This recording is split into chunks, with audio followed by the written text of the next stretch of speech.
Welcome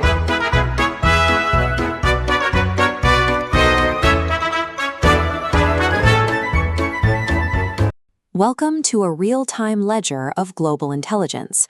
We are turning the clock back to July 1721 to examine how the world reported on its own crises as they unfolded. Our primary terminal for this information is issue number 84 of the American Weekly Mercury. Printed in the American colonies, this paper functioned as a critical hub for international dispatches, capturing a period of severe global financial collapse.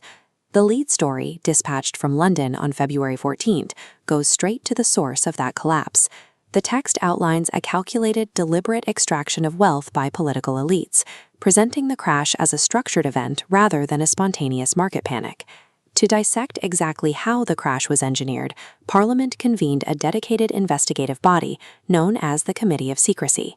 Reading these findings exactly as they reached the public in 1721 reveals the South Sea Bubble as a transparent, well-documented political conspiracy. The committee's primary mandate was to track down millions of pounds in unbacked secret stock transfers that the South Sea Company quietly issued to members of the British government. Look at the itemized table printed right here on the front page, in the bottom right column. After reviewing this ledger, the committee concluded that the operation was a, quote, deep and large scene of villainy and fraud. The newspaper used period-accurate redactions to avoid direct libel, but the targets are clear. This £50,000 disbursement, for example, points directly to the Earl of Sunderland, the First Lord of the Treasury. Other massive payouts were funneled to highly influential figures like the Duchess of Kendal, the King's mistress, to ensure the South Sea Company faced no friction when passing legislation. The crucial legal distinction made by the committee is that these shares were granted without valuable consideration. The recipients didn't buy them. They were pure bribes. This ledger explicitly details how the British government was financially compromised, making lawmakers entirely complicit in inflating the bubble before it burst. Beyond the outright bribery, the second page of the report maps out the specific mechanics the company used to manipulate the broader market. The House of Commons published a numbered list of resolutions, officially condemning the directors' methods. The operation relied on a dual-action scam. First, directors secretly sold personal shares at peak prices to extract maximum cash. Simultaneously, they used corporate treasury funds to buy stock back, absorbing dump shares and keeping the nominal value elevated. Resolution 4 explicitly calls out this dual market manipulation, officially ruling it a scandalous practice that enriched the directors at the detriment of the company and the public. The disgraced executives were formally stripped of their positions and placed under the physical custody of the sergeant-at-arms. We see prominent figures, Sir Theodore Jansen, Sir John Lambert, and Jacob Sawbridge, reduced to petitioning the House for their release. Parliament set strict terms for any discharge. The directors had to pay heavy fees and provide their personal estates as security, ensuring they couldn't simply flee the country with the stolen capital.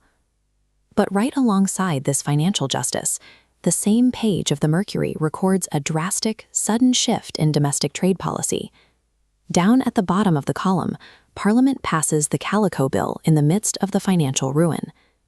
This legislation was a sweeping protectionist ban on imported printed fabrics, explicitly designed to artificially preserve the domestic woolen and silk markets.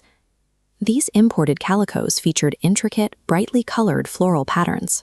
They were vastly more popular than local textiles, and they threatened to overtake British manufacturing. Facing a devastated economy from the stock collapse, the government attempted to force local market stability by abruptly criminalizing a massive sector of foreign trade.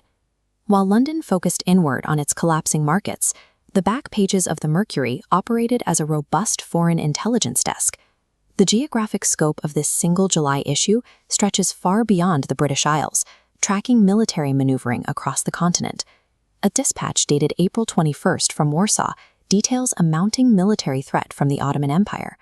The report notes that Turkish forces are actively gathering at Çaksım, drawing steadily closer to the European frontiers.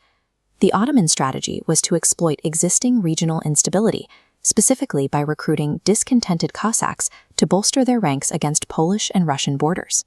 Shifting to the west, another intelligence report arrives by express rider from Madrid. Following the recent peace negotiations at the Congress of Cambrai, the Spanish court is adopting an aggressive diplomatic posture. Spain is actively demanding the immediate restitution of major territories taken from them in the last war, specifically targeting Gibraltar, Fontarabia, and Saint Sebastian. As the British Empire consumed itself with the fallout of domestic corporate fraud, rival powers were actively mobilizing armies and redrawing the map of Europe. Yet amid the heavy dispatches of war and finance, the paper includes a surreal cultural artifact from France. An April 23 report from Paris details a remarkable archaeological discovery recently unearthed near Pont-à-Mousson. Workers discovered an entire stone Roman altar, complete with ancient inscriptions and a carving of a Herculean club fastened by 2 rings. The dispatch hypothesizes that the altar was built and used by Roman legions who had maintained a formal encampment on that exact spot centuries earlier. The altar features a distinct cavity on the top, which the writers determined was the exact location where ancient priests poured out their religious libations.